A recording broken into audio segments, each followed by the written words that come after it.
Friends, कैसे हैं आप सब। मैं आज फिर अपने दोस्तों के साथ आपके सामने आ गई हूँ, आपको एंटरटेन करने और आपकी ईद की खुशी को डबल करने के लिए। मिलवाती हूँ आपको आज के दोस्तों से। ये दोस्त मेरे फनकार हैं, इन्होंने एक्टिंग में अपनी अपनी जगह खूब नाम कमाया। ज़्यादा बात नहीं करूँगी, डायरेक्ट इनसे मिलवाऊँगी। सबसे पहले हमारे मेहमान हैं मुरीद शाह साहब। कैसे हैं आप? अल्हम्दुलिल्लाह। अस्सलाम वालेकुम। वालेकुम अस्सलाम। ईद मुबारक। खैर मुबारक आपको भी। थैंक यू आपके आने का, आपने वक्त निकाला हमारे लिए। ये आपकी मोहब्बतें हैं कि आपने हमें याद किया। Thank you so much. हम आपका हिस्सा हैं, हमें आना तो था। दोस्तों, हमारी दूसरी मेहमान खूबसूरत इंसान, खूबसूरत अदाकारा, पुरकशिश शख्सियत की मालिक हैं Ayesha Malik. Thank you so much. Thank you. अस्सलाम वालेकुम। वालेकुम अस्सलाम। क्या हाल है आपका? ईद मुबारक। थैंक यू सो ये मच। प्यारी लग रही हैं। बहुत शुक्रिया। थैंक यू आने का, आज आपने वक्त निकाला हमारे लिए। Thank you so much. आपका शुक्रिया कि आपने यहाँ पे बुलाया मुझे। हमारे दोस्त आपसे मिलना चाहते थे, इसलिए हमें आपको बुलाना पड़ा बहुत और ईद शुक्रिया। वाले दिन आपको टाइम निकालना पड़ा। Thank you so much. दोस्तों, हमारे तीसरे मेहमान, उनको तो आप देख के ही खुश हो जाएंगे क्योंकि आपने उनको अक्सर टीवी पर देखा होगा और उनको इतने सारे आपने कैरेक्टर्स में देखा है कि आपको समझ ही नहीं आएगी कि कौन सा कैरेक्टर कब देखा था, क्या देखा। अब सारा कुछ आपको याद आना शुरू हो जाएगा। मिलिए अंजुम मलिक साहब से। अस्सलाम वालेकुम। वालेकुम सलाम जी। आपको भी और आपकी टीम को भी और जो व्यूअर्स इस वक्त हमें देख रहे हैं उन सबको हमारी तरफ से बहुत बहुत ईद मुबारक।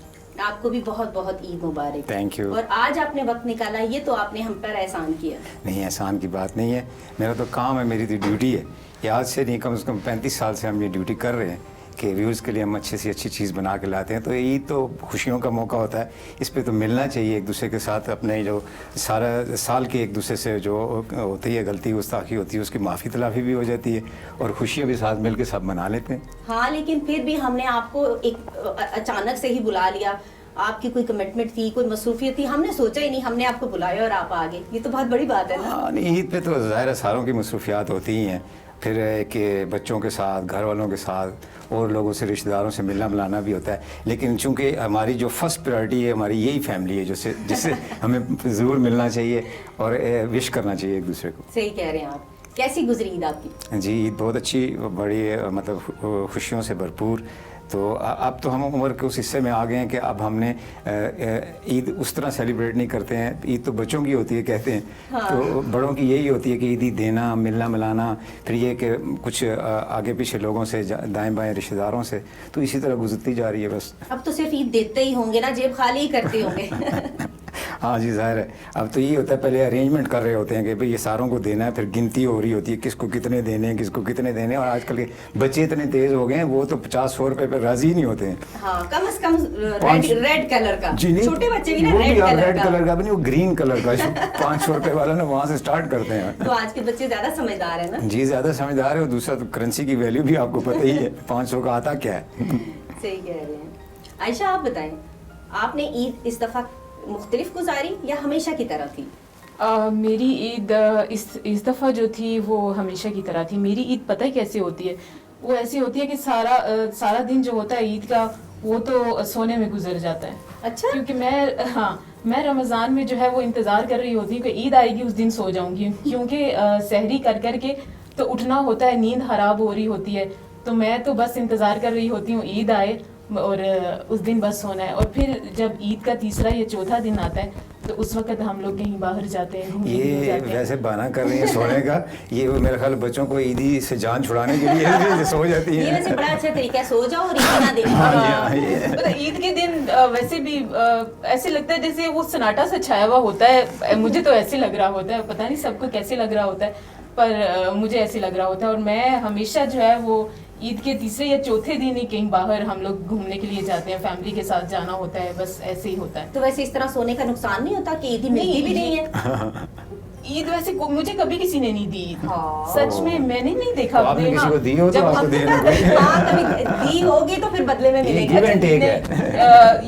ये है कि मेरी फैमिली में से मेरी बहनें मुझे देती हैं, वो पहले ही रमजान में Advance मुझे मिल एडवांस जाती में है। वो मुझे मिल जाती है ईदी। अच्छा, इसीलिए इनको नींद भी आ जाती है कि एडवांस वसूल कर अब लेती वसूल है। है, ठीक है, बैंक में पड़े हुए हैं, घर में पड़े हुए हैं, तो इसलिए नींद आ गई भाई। और जब छोटी होती थी उस वक्त तो अब्बू होते थे, अभी तो उनकी डेथ हो गई है, और उस वक्त जो थे वो मुझे ईदी जरूर दिया करते थे, मतलब जितनी हो सके। और अभी तो कोई देने वाला नहीं है, कोई नहीं देता। और अच्छा? बस हाँ, तो फिर मैं यही मुझे ईदी का इंतजार ही नहीं होता किसी से कि कोई मुझे ईदी देगा, ऐसी कोई वो नहीं तो होती। ये आपने मुझे पहले बताना था ना कि मैं आप शुरुआत करती, मैं आपको देती, फिर हो सकता है आपको ईदियां मिलना शुरू हो जाती। तो अभी चले, दे दें। 2 महीने बाद फिर ईदी आने वाली है, कुर्बानी वाली ना, आप उसमें मुझे दे दीजिएगा। वो तो वैसे बड़ी भी दूर आज है। ईद का दिन है, आप मुझे दे सकती हैं, कोई मसला नहीं है। चलें जी, जरूर देंगे आपको ईद, आपका हक बनता है कि आपको ईद दी जाए। Thank you. मुरीद साहब, आप बताएं, ईद कैसी गुजरी? मसरूफ तरीन, सो के काम करते हुए? नहीं, मेरी थोड़ी सी मुख्तलिफ होती है। सुबह उठना पड़ता है, अपने वालिदैन की कब्रों पे जाना होता है, और उसके बाद कुछ लोगों से फिर मिलना होता है, कुछ लोग मिलने के लिए आ जाते हैं, फिर बच्चों की ईदी विदी देनी होती है। लेकिन ये है कि मैं फिर लंच के टाइम तकरीबन सो जाता हूँ, अच्छा अच्छा। फिर डिनर के टाइम में उठता हूँ, तो वहाँ से मेरी फिर ईद स्टार्ट होती है। तो कुछ ऐसी ईद गुजरती है मेरी। कुछ लोग तो ईद का दिन खूब खाते हैं, क्योंकि रमजान में जाहिर है नहीं खा सकते सारा दिन, तो ईद वाले दिन बंदा आज़ाद होता है, सारा दिन खाते रहते हैं। आप क्या करते हैं? मैं तो वैसे ही खाने पीने के मामले में आज़ाद हूँ। अच्छा। हाँ, जो मेरा जी चाहता है मैं खा लेता हूँ। तो ये है कि रमज़ान में थोड़ा सा मुख्तलिफ होता है। रोज़ा अफ्तार करके आप बहुत सारी ऐसी चीज़ें होती हैं जो आप खा भी लेते हैं, कुछ नहीं भी खा सकते, लेकिन कुछ डिस्टर्बेंस भी होती है जो ईद के बाद आप एक दफ़ा फिर अपने आप को ब्रैकेट बंद करते हैं। हम जो फनकार लोग होते हैं ना, थोड़ा अपना उसका भी एहसास करते हैं, कहीं मोटे ना हो जाएं, कहीं पेट ना बाहर आ जाए, तो वैसे भी आ जाता है, लेकिन रमज़ान में कुछ ज़्यादा ही आ जाता है। वह सही कह रहे हैं, वैसे फनकारों को तो कुछ ज्यादा ही ख्याल रखना पड़ता है ना अपनी स्मार्टनेस का। खामखा इसमें कोई, अब सब लोग बैठे हैं, सबको पता है। परेशानी हो जाती है। हाँ। तो ज्यादा आयशा, खाने आप पे- भी करती है कोई एक्सरसाइज, डाइटिंग? बिल्कुल करती हूँ, क्योंकि मैं तो जो है वो जैसे मैं खाती हूँ ना, मुझे ऐसे लगता है कि बस मैं अभी मोटी हो जाऊंगी, और मैं खाती हूँ और मैं बाद में परेशान हो जाती हूँ मैंने ऐसा क्यों किया। इसका मतलब आप खाने को देख के खौफजदा हो जाती है? नहीं, मुझे खाने पीने का बहुत शौक है, बहुत शौक है, लेकिन मुझे लगता बहुत है, वो कहते हैं ना हवा भी लगती है, तो वो मेरे साथ ऐसे है कि मैं पानी भी पीती हूँ तो मुझे लगता है, तो फिर मुझे बहुत ख्याल करना पड़ता है। तो मैं फिर डेली एक्सरसाइज का मैं ज़रूर करती हूँ, जिम जाना, आजकल तो पता है जिम भी ये जो हालात चल रहे हैं उनकी तो वजह घर पे ही से, कर लेती होंगी? हाँ, छोटी मोटी एक्सरसाइज जो है, अभी रमज़ान चल रहा था तो उसमें तो मैं ईद रोज़ा खोलने के बाद जो है वो मैं छोटी मोटी एक्सरसाइज कर लेती थी, जैसे जॉगिंग है, बस घर में ही थोड़ी सी जगह पे, और अपने कमरे में ही जो है वो बड़ा मुश्किल काम है वैसे, मैं नहीं कर सकती। मैं भी मेरा नहीं कर मूड ही नहीं सकती थी, बनता। बस मैं भी नहीं कर सकती थी, लेकिन पता है करना पड़ती है। फिर ना आपको जब रोज़ा आप इफ्तार कर लेते हो ना, तो आपको ऐसे लगता है जैसे आपका पेट बढ़ रहा है ना, आपकी बॉडी जो है वो बहुत हैवी फील होती है, ऐसी फीलिंग्स आ रही होती हैं। तो मैं फिर वो मुझे बहुत परेशानी हो जाती है, कहती हूँ बस मोटी ना हो जाओ, अपना वेट जो है मैंने बस 54 पे रखना है, इससे ज़्यादा मुझे नहीं चाहिए। भैया, आप बहुत ज्यादा कॉन्शियस रहती हैं, इतनी बहुत एहतियात मैं नहीं कर सकती। नहीं, मैं करती हूँ, बहुत करती हूँ। अंजुम साहब, आपको तो बिल्कुल टेंशन नहीं होती होगी, क्योंकि आप इतने स्मार्ट हैं, आप तो जो मर्जी खुल के खाएं। मैं तो टेंशन फ्री और वेट फ्री हूँ। मीठा भी खाते है ना रहते मजे की होंगे। बात? यस, लकी हैं आप। ये मेरे साथ बड़ा अच्छा है, अल्लाह पाक की बड़ी करम नवाजी है। तो उसमें ये कि वैसे मैं कोई सिलेक्टिव नहीं हूँ कि मैं ये खाऊं तो ये हो जाएगा, वो खाऊं। अब अल्लाह का नाम लेके सब कुछ खाते हैं और शुक्र अदा करते हैं, और आज तक अल्लाह ताला ने बेहतरीन ही रखा हुआ है, शुक्र मैंने अल्हम्दुलिल्लाह। वैसे आज दिन तक कभी भी आपको ओवरवेट नहीं देखा, हमेशा स्मार्ट मैंने देखा। आपको भी कभी ओवरवेट नहीं देखा। हमने रुबीना के साथ बड़ा काम किया, हमने टीवी में, टेलीविजन अच्छा, में। मैंने ना पीटीवी से एक सीरियल किया था नसीम साहब के साथ, तो उसमें मैं थोड़ी ओवरवेट थी, मुरीद साहब थे उसमें भी थे, और थोड़ी उसमें मैं हैवी लग रही हूँ, लेकिन अब मुझे फील होता है कि जो है वो मैं मतलब कि फारूक साहब भी उसमें होते थे, और वो भी शायद वो भी फील करते होंगे कि मैं उस वक्त मोटी थी, लेकिन अब जब मैं स्क्रीन में देखती हूँ ना, मैं सोचती हूँ मैं वाकई मोटी थी ना, तो अब मुझे होता है कि ये मेरा फेस और ना मतलब मैं अब कम हो गई हूँ। हाँ, अपने आप को स्क्रीन पे देख हाँ, के ना स्क्रीन पे फिर बंदे देख को के। लगता है कि मुझे क्या अपने आप में तब्दीली आनी तब्दीली आनी चाहिए, हाँ, तो फिर बिल्कुल। आपने स्क्रीन के हिसाब से अपने आप स्क्रीन को के फिट हिसाब कर जी लिया। बिल्कुल ऐसे ही किया। एक समझदार फनकार की यही निशानी होती Thank you है very कि वो much. अपनी आप मेरी- कमियों को देख के फिर उनको दूर करे। आप तो आप इतनी तारीफ कर रही है ना मेरी कि मुझे लगता है कि मैं मोटी हो जाऊंगी। आज रात को जाके खाना नहीं खाना आपने। हाँ, एक दिन फाका ये करना। है। नहीं मैं हाँ ऐसे ही करूंगी। चले जी, खुश रहें, सलामत रहें और भी आप ढेर काम करें और हम आपको अक्सर देखा करें। Thank you very much. आजकल तो फनकारों को वैसे ही खाना नहीं मिल रहा एक कोरोना की वजह से कुछ वैसे भी बहुत मजलूम तबका है हमारा। बिल्कुल। मैं तो आपके तवसत से बहुत सारे अरबाब इख्तियार से भी ये कहूँगा कि फनकारों को इतना ईजी न लिया करें, ये आपके मुल्क के सफ़ीर होते हैं और सारे फनकार एक ऐसे भी नहीं होते। हाँ, आपके बिल्कुल। माशाल्लाह आपको तो पता ही है, आपके करोड़पति फनकार भी हैं, लेकिन बहुत कुछ मेरे जैसे गरीब भी हैं। हर तबके के फनकार हैं ना हाँ, उसमें। हर तबके में फनकार हैं, इसमें कोई शक नहीं है। जाहिर है कुछ ऐसे डिजर्विंग भी हैं और हमें ईद के मौके पर अपनी खुशी में उनको भूलना नहीं चाहिए, उनका सही। ख्याल रखना चाहिए, अपने इर्द गिर्द देखना चाहिए कि कोई अगर नहीं कुछ अफोर्ड कर सकता, किसी की हम खुशी में थोड़ा सा भी हिस्सा डाल सकते हैं तो हमें डालना चाहिए। और सिर्फ फनकारों में अदाकार ही नहीं होते, गुलकार भी होते हैं और खुसूसन आपकी जो बैक दी कैमरा लोग होते हैं। हाँ, हमारी उनका टेक्निकल भी- टीम होती Yes. है, हमारे जो छोटे रोल करने वाले होते हैं, ऐसे ही, सपोर्टिंग ऐसे। एक्टर्स होते हैं और असल में जो हमारे छोटे रोल करने वाले जो सपोर्टिंग एक्टर होते हैं उन्हीं की वजह से हीरो और हीरोइन या फिर बड़े अदाकार होते हैं। क्योंकि आपने- अकेला हीरो कुछ भी नहीं होता जी। अगर उसके साथ सपोर्टिंग एक्टर नहीं है, छोटे कैरेक्टर नहीं है। हमारे पीटीवी से एक सीरियल भी चली थी एक्स्ट्रा, हाँ बिल्कुल, और एक्स्ट्रा जो होते हैं बेसिकली वही निखार पैदा करते वो हैं। ज्यादा अहम होते हाँ, हैं। बहुत ज़्यादा।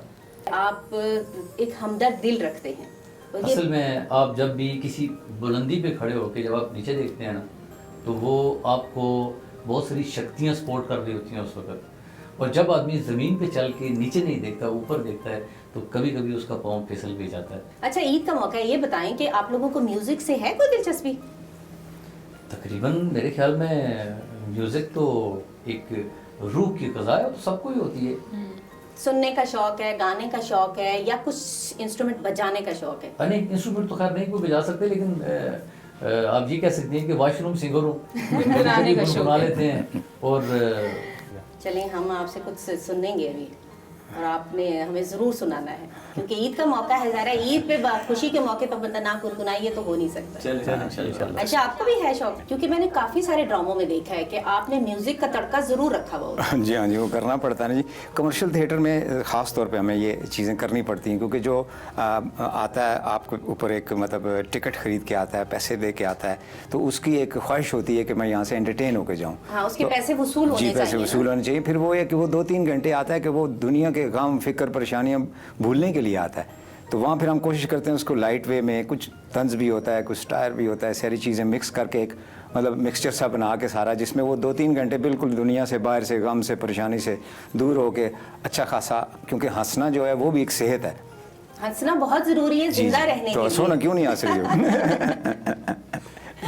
अच्छा, आपने रेडियो किया, थिएटर किया, ड्रामा, जी, जी, फिर मेरा ख्याल फिल्म भी किया ना आपने? जी, फिल्म भी बस अभी भी एक रिसेंटली मेरे ख्याल 5-6 महीने पहले मैंने एक फ़िल्म की है। कौन सी फीचर फिल्म? जी, फीचर फिल्म की है। अच्छा। मस्तानी के नाम से एक फीचर फिल्म है। अभी वो रिलीज तो नहीं जी, अभी नहीं रिलीज़ हुई, तो थोड़े हालात ऐसे हो गए हैं आजकल, को पता ही है वर्ल्ड पूरे का, तो अब उसका टीवी प्रीमियर होना है, तो अब देखते हैं कब होता है। तो फिल्म मतलब मुझे इतना एक्सपीरियंस अच्छा नहीं लगता फिल्म का, क्योंकि फिल्म बहुत लाउड है। मुझे लगता है आपको थिएटर करना ज़्यादा पसंद है, ज़्यादा मजा आता है। थिएटर क्योंकि लाइव होता है और वहीं आपका फैसला हो जाता है कि आप अच्छा कर रहे हो या बुरा कर रहे हो। वहीं के तो वहीं फिल्म result। या टीवी जो है ये एक है कि जब चलेगा ड्रामा या फिल्म चलेगी तो आपको रिस्पांस आएगा, पता चलेगा, उतनी देर तक आप किसी और काम में मसरूफ हुए होते हैं। यानी कि आप बेसब्रे हैं, आपको फटाफट रिजल्ट चाहिए। एक्चुअली तकरीबन 35 साल हो गए मुझे ये थिएटर में मुसलसल काम करते हुए, तो इसलिए फिर वो एक बंदा हैबिचुअल भी हो जाता है, आदत बन जाती है कि डायरेक्ट एक रिस्पांस आए और उससे आप अपने आप को ठीक भी करें और उससे नए कोई एंगल्स भी आप निकालें। आपने डायरेक्शन भी की है ना, अपने प्रोजेक्ट भी आपने कहीं जो है वो प्रोड्यूस किए हैं। जी, मैंने थिएटर में तो काफ़ी लिखा भी और डायरेक्शंस भी की हैं, और हमारा ये चूँकि हम पिंडी से रिलेटेड है, हमारा पोठवार का ये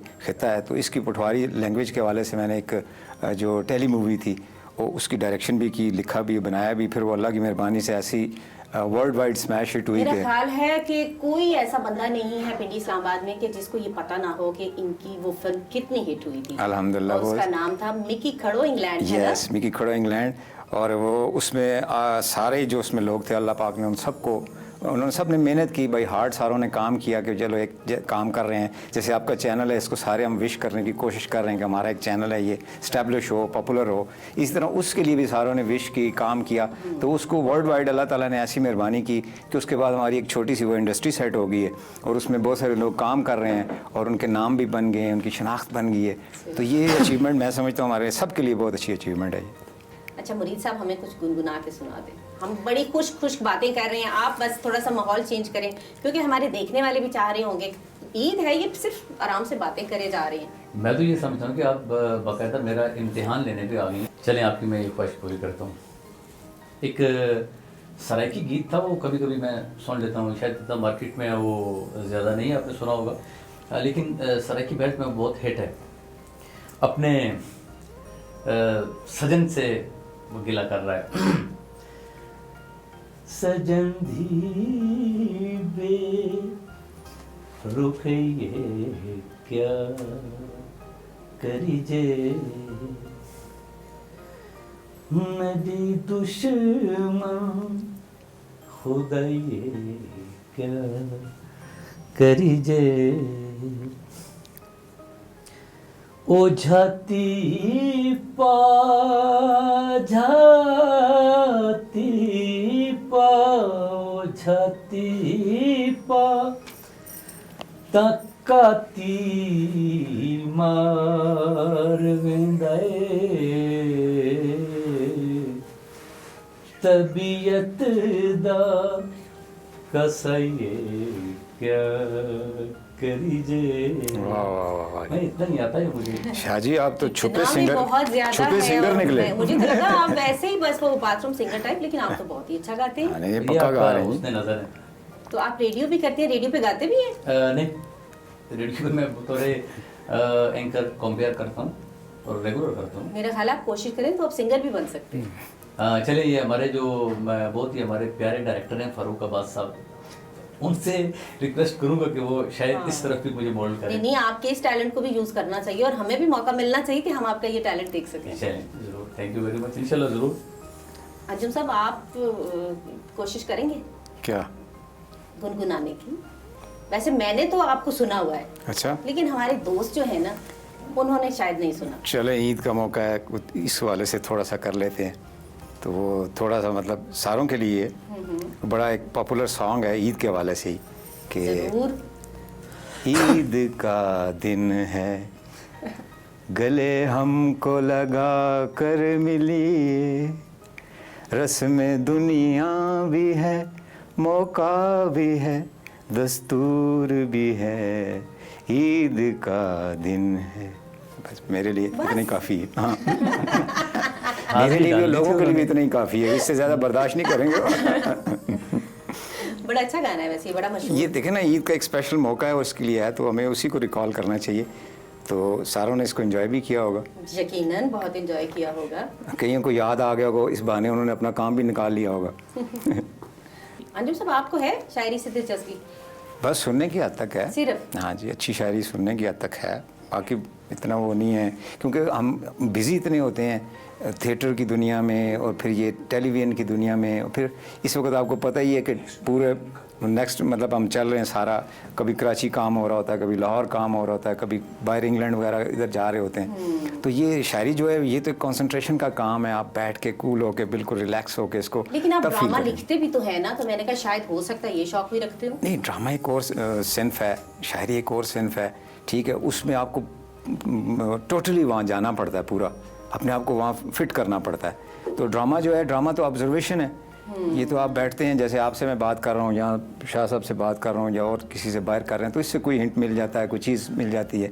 शायरी एक पूरा कंसंट्रेशन का काम है, उसमें पूरा एक माहौल बनाना पड़ता है, अपने आप को उसमें लेके जाना पड़ता है उसके अंदर।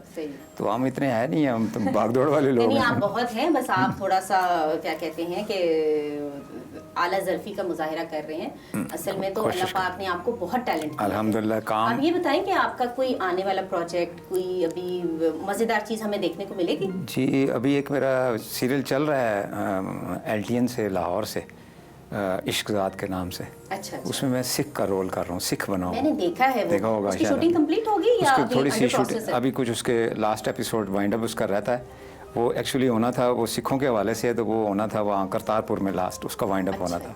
तो वो करतारपुर की ओपनिंग वगैरह बीच में आ गई, फिर वो गवर्नमेंट लेवल पे वो सारी बात चलेगी। तो अभी उन्होंने उसको लास्ट एपिसोड उसके रोके हुए हैं, तो वो अभी उसका काम रहता है। तो बाकी तो फिलहाल अभी कुछ ऐसा काम हो नहीं रहा है। सिख का रोल करना क्या मुश्किल लगा, या फिर पहले भी मेरे ख्याल आपने काफी दफा किए हुए हैं? और वो क्योंकि उसने आपने ना पूरा गेटअप, वो जी, दाढ़ी, जी। वो पगड़ी, वो जी हाँ, सारा जी हाँ जी। वो असल में ये कि सिख का रोल जो है वो सारा एक जो भी होता है, हम फिल्मों में सारे देखते हैं एक ही टाइप का होता है। वो लाउड ही होता है, बोल होता है, की होया आ किथे चला गया, आ गल सुन ले, ठीक है। तो जब मेरी डायरेक्टर से बात हुई, उन्होंने अरशद अकबर उसके डायरेक्टर हैं बड़े अच्छे, तो उनसे बात हुई तो मैंने कहा जी मैं इसको ऐसे, उन्होंने कहा नहीं नहीं ऐसे नहीं करना है, लाउड नहीं करना, ये हमें एक सिख चाहिए, नॉर्मल सिख चाहिए। सिख भी नॉर्मल होते हैं, उनके साथ भी दुख परेशानी गम हर चीज़ चल रही होती है। तो एक डिप्रेस सिख है, आप इसको इस तरह, मैंने कहा ये तो बहुत ही मुश्किल काम है यार कि एक सिख और ऊपर से डिप्रेस और ऊपर से लो टोन में जाए। वैसे आमतौर पर कहते हैं ना सिख तो बड़े फनी होते हैं, फनी होते हैं। मतलब उनकी एक्सप्रेशन लाउड है, उनका वॉइस लाउड है, उनका सारी चीज़ें लाउड होती हैं। तो उन्होंने कहा नहीं नहीं नहीं, आप आर्टिस्ट हैं, हमने आपको रखा है इसलिए कि आप इसको कंटेन करेंगे, कंट्रोल करके इसको लाएंगे। तो फिर मैंने उसको ऑब्ज़र्व किया, कोशिश की। फिर मतलब अब काफ़ी लोग कहते हैं मुझे कि आपने एक डिफरेंट सिख का रोल किया, सिख ऐसे होते नहीं हैं, लेकिन आपने उस रोल के मुताबिक उस सिख को बनाने की कोशिश की है। तो मैंने कहा यार हमारी ऑब्जर्वेशन ही है, हम बाहर भी गए हैं, आगे पीछे इंग्लैंड वगैरह में इधर उधर सिखों से मुलाकात भी हुई है, देखा भी है। तो उसमें मैंने देखा कुछ हैं ऐसे लोग भी होते हैं, इंसान है ना। सिखों की जिंदगी में भी तो मसाइल होते हैं, सिखों में भी तो किसी टाइम वो लोग सीरियस परेशानी होती है, कोई दुख है, कोई तकलीफ उनके साथ होती होगी, तो उस वक्त भी तो वो कोई लाउड तो नहीं हो रहे होते हैं, तो नहीं होता बंदा फनी ना। वैसे हमारी पंजाबी फिल्मों ने भी बहुत लाउड किया उनको। हाँ वही ना, उन्होंने सारा लाउड रखा उनको सारा। हमेशा जब भी कोई सिख का रोल आया तो उसमें वो लाउड ही बोल रहा है, शोर मचा रहा है, कुछ कर रहा है, ये कर रहा है। बस वो एक ट्रेंड बन जाता है ना फिर उसी तरह के। तो दूसरा फिर हम उस पर टीवी मीडियम पे थे, तो टीवी मीडियम है ही सॉफ्ट है, उसमें आप कोशिश करते हैं कि आप उसमें बैलेंस करके चल रहे हो साथ। तो वो उसको बैलेंस किया, तो कोशिश की, तो वो काफ़ी बेहतर उसका रिजल्ट आया। तो वो मेरे साथ दूसरे जो करेक्टर्स काम कर रहे हैं, दो तीन सिख के रोल करते, वो सारे लाउड हैं। अच्छा। हाँ जी, वो सारे लाउड बोल रहे हैं, सारा कुछ कर रहे हैं, लेकिन वो मैं उसमें इसी तरह वो उसको लो टेम्पो में कर रहा हूँ, तो वो डिफरेंट लग रहा हूँ। और मुझे कई सिखों ने भी रिस्पांस दिया है, फेसबुक पे भी आगे पीछे, उन्होंने कहा यार कि बिल्कुल आपने उसको एक ह्यूमन बीइंग दिखाया कि आप एक इंसान है, वो मतलब वो नहीं है कोई एक ही उसका एक्सप्रेशन। और डिफरेंट चीज़ हमेशा ज़्यादा अच्छी लगती है। यस, वो लोगों को अपील करती है और लोग उसको देखते भी हैं और फिर उसको उस वाले से पसंद भी करते हैं। सही कह रहे हैं आप। आपने वैसे अक्सर थोड़ा सा हटके ही काम किया, आपके जो भी कैरेक्टर्स होते हैं ना तो वो निकल के आते हैं, क्योंकि आप उस पर वर्क करते हैं, उसको बिल्कुल जिंदगी का हकीकी रंग डाल देते हैं उसमें। मेरी गुड लक है कि जब मैं आया इस शोबे में और ख़ास तौर पर टेलीविज़न में आया, तो बहुत अच्छे लोगों के साथ मैं काम किया, मतलब अच्छे उस्तादों के साथ काम किया। मेरे उस्ताद हैं सैयद शाकिर उज़ैर साहब, और टेलीविज़न के सारे लोग तकरीबन उनसे सारे बड़ी मोहब्बत करते हैं, प्यार करते हैं। उन्होंने हमें उंगली पकड़ के चलना सिखाया, तो उनके साथ काम करते करते हमने बहुत कुछ सीखा। फिर उसके बाद तारक मिराज साहब हैं, नसीम आरफ साहब हैं, और फ़ारूक अब्बास साहब ये आपके जो प्रोड्यूसर हैं, इनके साथ, ठीक है। तो ऐसे लोगों के साथ काम करके जब हम आगे आए तो वो डिफरेंट बल्कि शाकिर उज़ैर साहब ने हमेशा मेरे लिए एक चैलेंजिंग रोल ही रखा हमेशा। तो मैंने मतलब आगोश में काम किया, तो उसमें एक टैक्सी ड्राइवर का एक डिप्रेस सा रोल, प्ले था वो आपका आगोश। और उसके बाद शहबाज में काम किया, तो वहाँ एक यंग लड़के का रोल, और जूडो कराटे और यूथ के ऊपर सारा। फिर उसके बाद हमने एक थी गुड़िया किया, उसमें मैंने नेगेटिव रोल किया। हमारा एक और ड्रामा था, कॉमेडी सीरियल थी हमारी फिल्मेरिया अनलिमिटेड, और उसमें मैंने 55 साल के बूढ़े डायरेक्टर का रोल उन्होंने मुझे करवा दिया। मैंने उनको कहा मैं यंग आदमी हूँ, आप मुझे क्या कर रहे हो? कहते तू एक्टर नहीं है। कहते क्या मैं एक्टर नहीं हूँ? तो वो मुंह से निकली बात पूरी करनी पड़ गई। फिर वो मैंने वो तकरीबन वो 8-9 एपिसोड उसके थे, वो किए। तो उन्होंने हमेशा हमसे चैलेंजिंग काम करवाया, जिसकी वजह से हमारा एक्सपीरियंस भी बनता गया और अंदर वो हमारा टेम्परामेंट भी बनता गया कि भाई हम हर काम कोशिश करें, कर लेते हैं। तो वो टीवी का जो साथ रहा, टीवी की जो टीचिंग रही, हमारे टीचर्स जो हमें मिले, सारे उस्ताद जो हमें मिले, वो बड़े अच्छे लोग थे, बड़े टैलेंटेड ब्रिलियंट लोग थे वो। तो उनसे जो जो हमें होती है फनकार की कि उसको इतने अच्छे अच्छे डायरेक्टर्स के साथ काम करने का मौका मिले, तो वो वही चीज़ें आज तक यादगार हैं। मैं बल्कि आपको एक छोटी सी बात बताता हूँ कि वो कितने इंस्पायर होते थे लोग हमारे, उससे कितना रियल समझते थे। ये आगोश जो हमने प्ले किया ना, तो उसमें वो मेरा रोल था कि सारे बच्चे उसको मिल जाते हैं, जो माँ होती है, तो एक मैं बच्चा होता हूँ जो कन्वर्ट होकर दरबार पे चला जाता है और वो नहीं मिलता, उसको मिल जाता है लेकिन इन अ सेंस कि वो चला जाता है वहाँ कन्वर्ट होकर अल्लाह की राह में। तो वो सारों को उसका दुख कि भाई सारे बच्चे मिल गए, माँ को तो ये क्यों नहीं मिला है। तो हम एक जगह उसके फ़ौरन बाद ही कहीं हम शो कर रहे थे, वो लड़कियों के कॉलेज का शो था, तो उसमें शो के बाद वो ऑटोग्राफ वगैरह ले रहे थे, मैं ऑटोग्राफ दे रहा था, पीछे से एक लड़की आई है, उसने आकर रख के मुझे थप्पड़ मारा पीछे से। मैं ऐसे हो गया, मैंने कहा यार क्या हो गया, क्या बात हो गई, क्या कर दी। वो कहती आप बहुत गलत इंसान हैं, आप अच्छे आदमी नहीं हैं। मैंने कहा क्या हुआ, मैंने आपको क्या कह दिया। कहती आप अपनी अम्मी को क्यों नहीं मिले हैं। मैंने कहा कौन सी अम्मी को भाई। कहने लगा वो आप ड्रामे में आप सारे मिल गए और आपने अपनी अम्मी को मिले ही नहीं है, मिल के भी आप मुकर गए उसके आगे।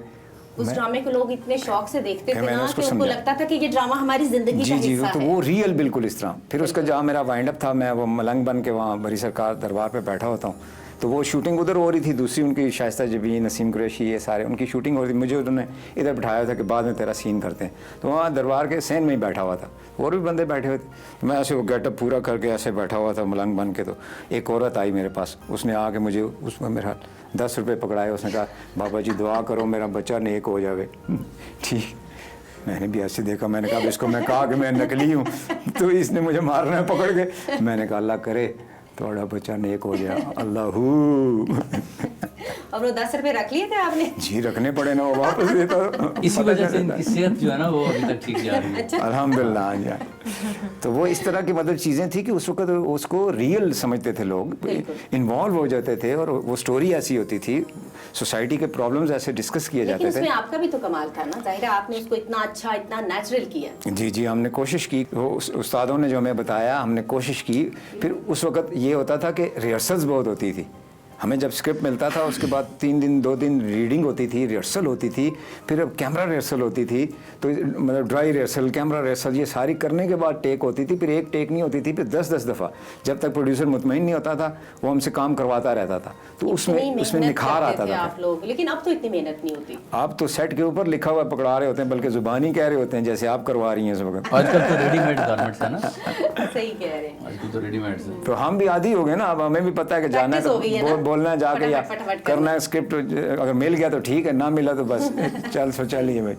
मुरीद शाह साहब, आप बताएं कि आप हीरो वाला कैरेक्टर करना ज़्यादा पसंद करते हैं, विलन का, किस किस्म का?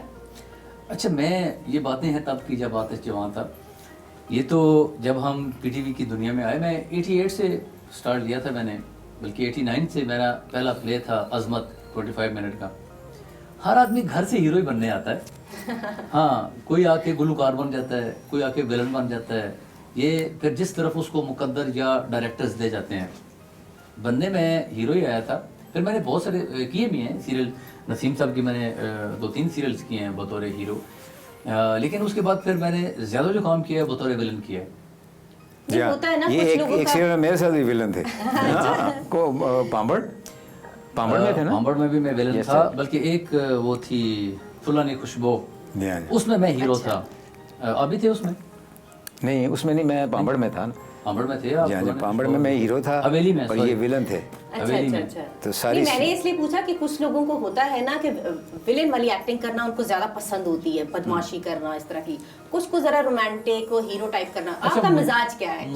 मेरा जो मिजाज है वो तो खैर मैं दरवेश आदमी हूँ, लेकिन जो हमारे पीटीवी के डायरेक्टर्स हैं ना, जैसे फारूक अब्बास साहब हो गए, नसीम आरफ साहब हो गए, इन्होंने मुझे स्क्रीन का बदमाश बना दिया। वो आपकी लुक में वैसे इस तरह की है ना, रोबदार के, आप मेरा ख्याल है हीरो बन के इतने अच्छे नहीं लगते होंगे, आप विलन बन के ज्यादा अच्छे लगते हैं। बस जैसा मेरे डायरेक्टर्स ने मुझे काम दिया मैंने वो किया।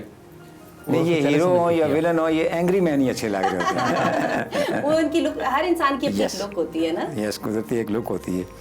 तो लेकिन मुझे बहुत ज्यादा जो सीखने का मौका मिला ना, वो रेडियो से।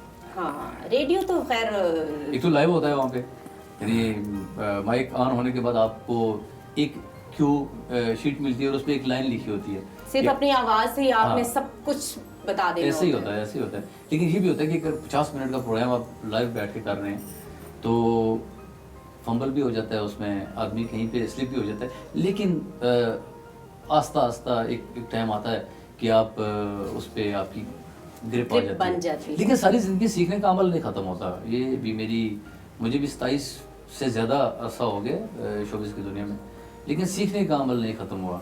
सही कह रहे हो। हम सोच के बैठे होते हैं कि बस होते बहुत कुछ ठीक हो गया, तो पता चलता है नहीं, अभी कुछ भी नहीं हुआ। सही कह रहे हैं आप। और जो बिल्कुल, इंसान बिल्कुल। सीखता रहता है वही बड़ा इंसान बनता है। बेशक। आप लोगों से बात करके बहुत अच्छा लगा, बहुत मज़ा आया। हमारे दोस्तों को बहुत कुछ आपके बारे में इंफॉर्मेशन मिली। दिल तो नहीं कर रहा, लेकिन मजबूरी है, हमारे इस सेगमेंट का वक्त खत्म होने वाला है। नहीं, हम भी लेकिन आपके आप शुक्रगुजार लोगों ने हैं। दोबारा आना है। हाँ, ज़रूर, और क्यों हमने मजीद आपसे गपशप करनी है। ज़रूर, और ज़रूर। हमारे दोस्त आपके बारे में और भी जानना चाहेंगे, अपनी जिंदगी, आप लोगों की ज़िंदगी के बारे में, क्योंकि हमारे दोस्तों को लगता है कि शायद टीवी पे आने वाले लोग जो हैं वो आम इंसानों से थोड़े से अलग होते हैं। तो अभी हमने बहुत बातें करनी है, इसलिए आप सबको दोबारा आना पड़ेगा। हाँ, ज़रूर आएंगे जी। हम आपका भी शुक्रिया अदा करते हैं और ये आपके चैनल का भी शुक्रिया अदा करते हैं, स्पेशली आपकी टीम का, सारों का, कि इन्होंने ये बड़ा एहतमाम किया और हमारी ईद बहुत अच्छी कर दी। तो ईद के हवाले से ये है कि हमें उन लोगों को भी याद रखना चाहिए जिनकी माली पोजीशन या उनके हालात ऐसे नहीं होते हैं, तो ईद की खुशियों में उनको भी शरीक करना चाहिए और उनको भी याद रखना चाहिए। तो बाकी जो दीगर दोस्त अहबाब हैं उन सबको हम अपनी तरफ से ईद मुबारक भी कहते हैं और उनके लिए नेक ख्वाहिशात का इजहार भी करते हैं। Thank you so much. बहुत शुक्रिया आपका। आप सबका बहुत शुक्रिया जी। फ्रेंड्स, मज़ा आ रहा है ना आपको? कितने दोस्तों से मिलवाया मैंने आपको। अभी मेरे और भी कुछ दोस्त हैं, उनसे भी मिलवाऊंगी, बस थोड़ी देर में आती हूँ।